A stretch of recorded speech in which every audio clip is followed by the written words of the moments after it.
I encountered many guards and soldiers during my time in Guantanamo, as all of the prisoners did. Some I'd rather not remember, and some I cherish their acts of kindness until this day. أخي صبرا على ألم الفراق.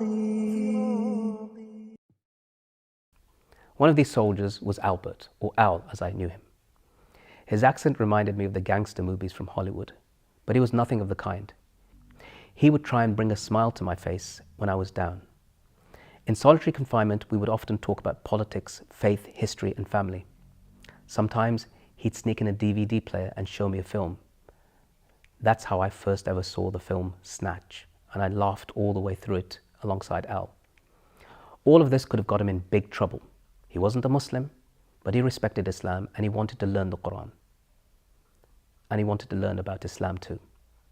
Amazingly, when I was feeling low in faith, he would also encourage me to pray and hold on to Islam.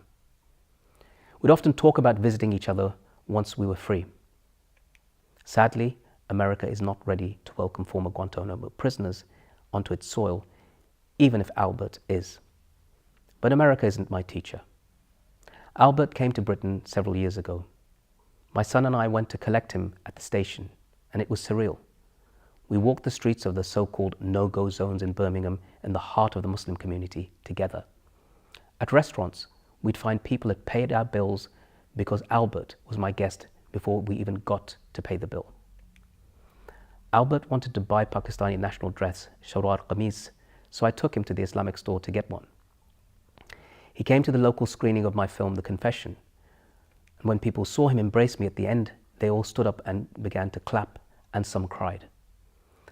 Albert met with my father later, may Allah have mercy upon him, who was too ill to attend.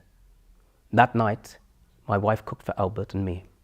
It was hard to believe that this man who'd once held the keys of my cell in isolation while I was a guest in Guantanamo was now a guest in my house.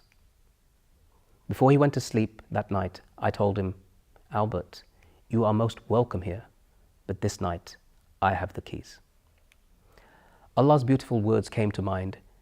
Idfa billati hi ahsan, fa idha alladhi baynaka wa baynahu adawatan ka'annahu waliyyun hamim. Respond by that which is the best, and thereupon the one whom has enmity with you has become like a devoted friend. أخي صبرا على ألم الفراق.